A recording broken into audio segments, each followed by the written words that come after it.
Hello everyone, this is Pal Ponder on Weather. In this update, we've got a dangerous day ahead with the strong tornado potential, damaging winds, and large hail as the heat just really expands into next week. Some of the Saharan dust moves in, the monsoon rains come back, and yes, even snow in spots.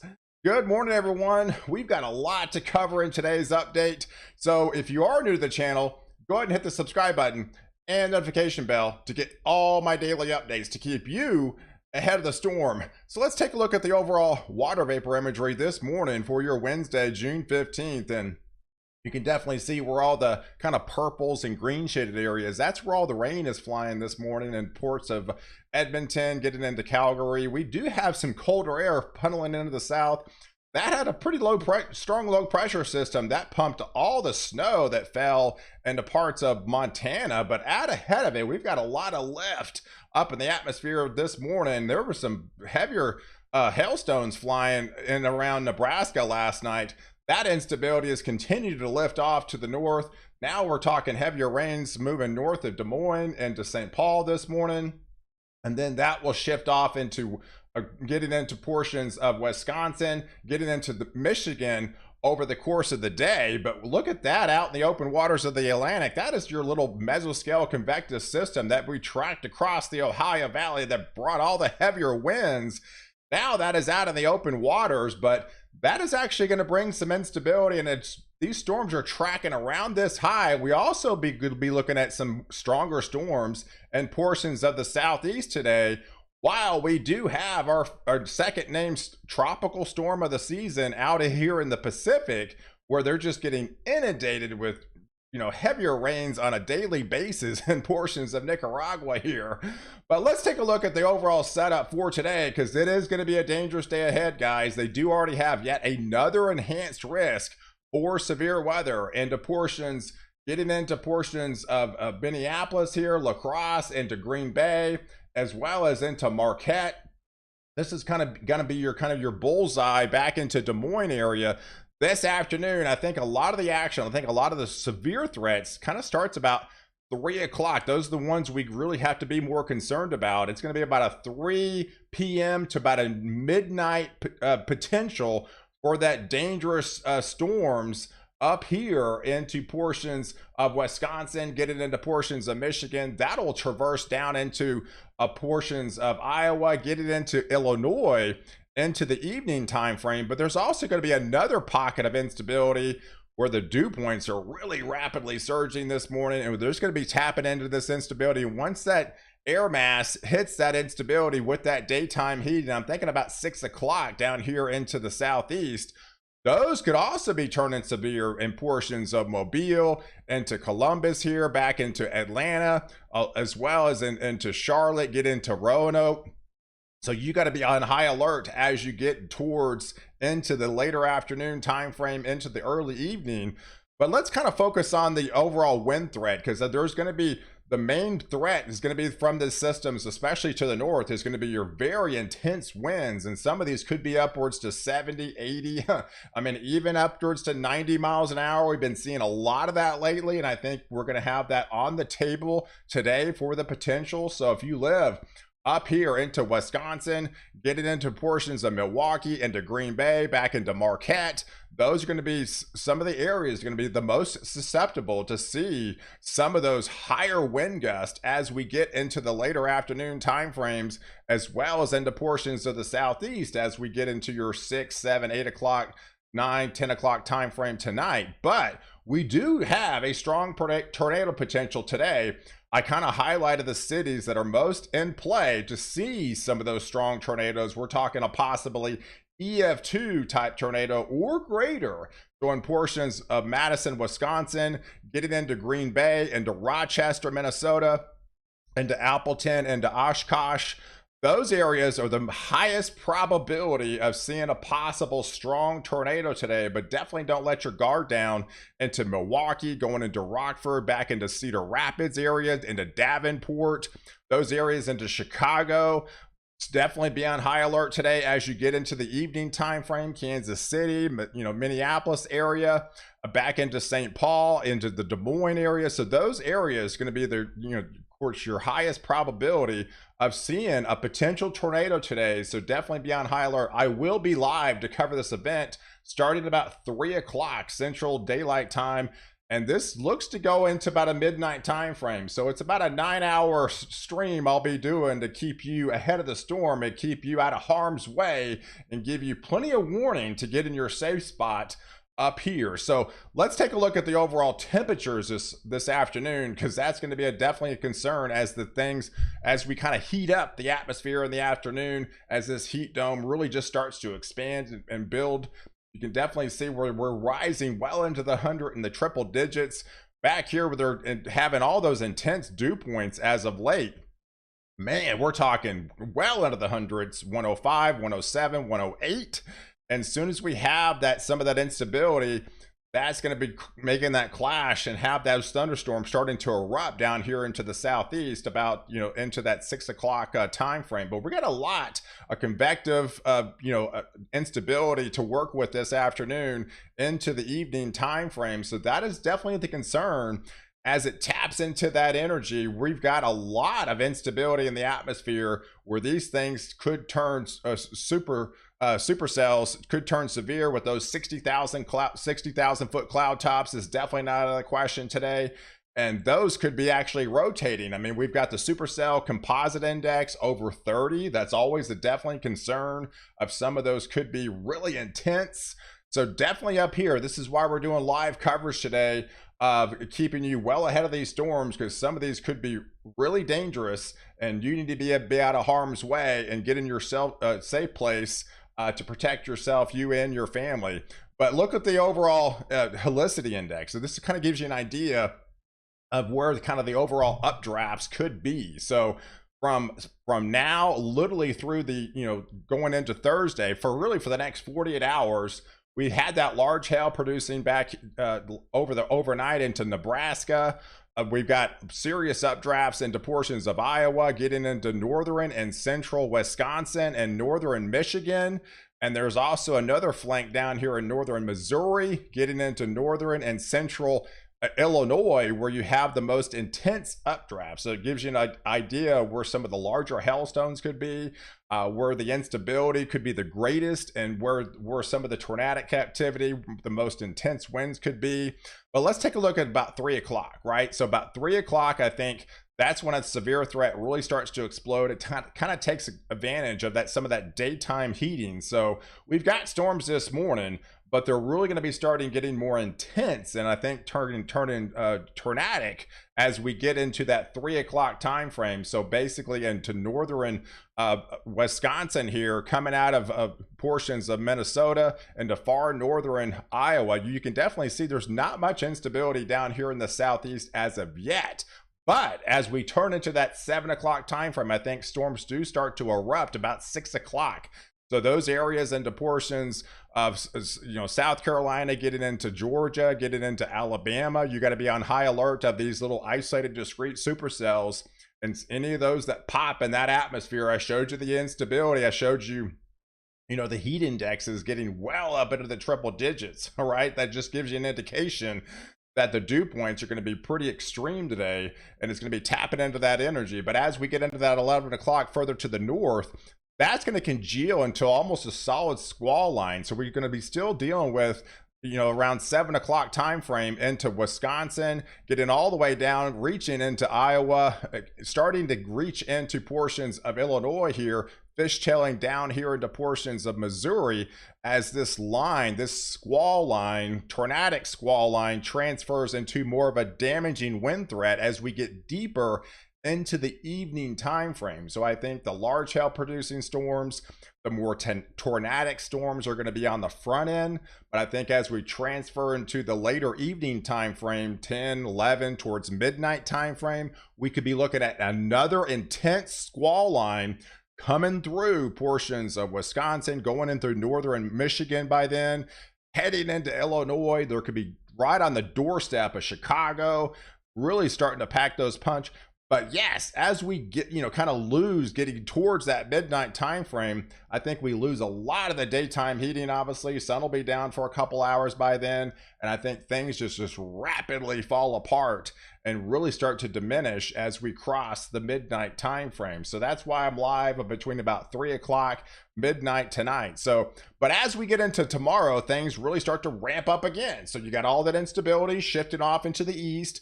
So now places into portions of Cleveland, getting into Buffalo, into Watertown, those areas, into Scranton, back into Pittsburgh, Columbus. I was reading Columbus yesterday, had an 84-degree dew point. That actually, broke the all-time record highest dew point out there. I was reading that from the National Weather Service. So, man, that's some pretty incredible stuff. That just goes to show you, I mean, this atmosphere has just been really intense lately to see some of those just extreme dew points like that. And it doesn't really take much just to kind of wring that atmosphere out like that and to create those thunderstorms. So we could be under the gun in places in Columbus as we get into that Thursday time frame. So, but here's the expanded view on the lightning. So to kind of give you an idea of where the storms are going to be playing out over the next 48 hours. So yeah, so they could be breaking out in Nebraska, heading into Iowa here. There's another cell that's going to be moving up, more tornadic cell heading through Wisconsin, northern Michigan. This is where all the lightning can be. Then that little cell that will fishtail down to the south into Illinois, northern parts of Missouri, into central Illinois. This will feed into portions of Indiana, and I think they fall apart. And then they'll rebuild as we go into Thursday, portions of Ohio, back into Pennsylvania, upstate New York.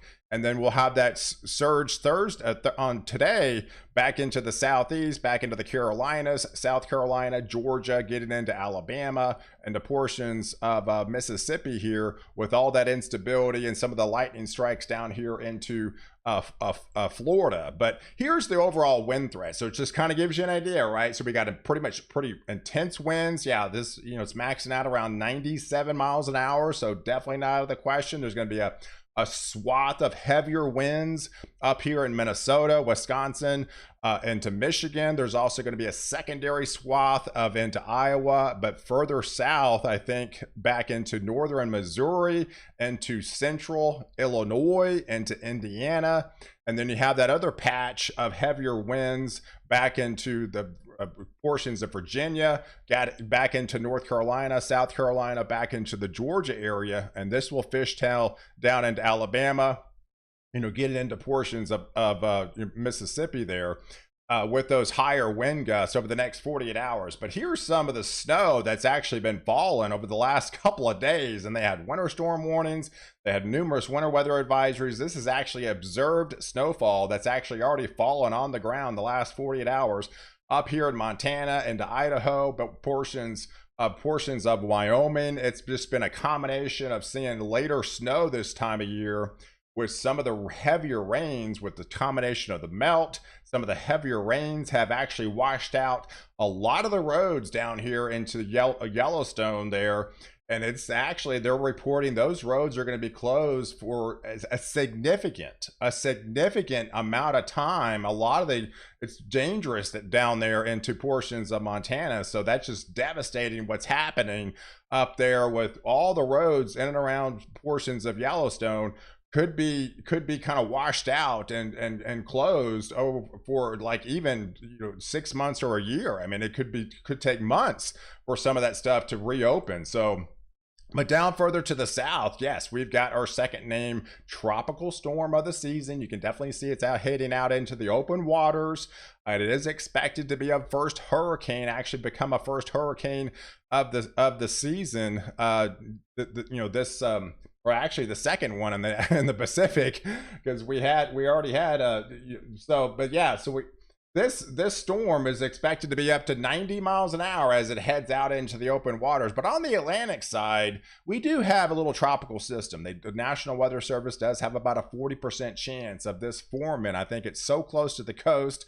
I mean, a couple followers in Nicaragua mentioned, he had all that instability, all that Central America gyra down there. It's been raining literally for 40 days straight into portions of Nicaragua there, and they're just being pummeled with day after day after day of heavy rains. And this activity is shifting northwest. So if you live in the Yucatan area, you go traveling in the Yucatan, it's going to be wet, right? And some of this instability could actually reach very far south of the Bay of Campeche, but probably continue to shift off into Mexico, because we've got a lot of Saharan dust.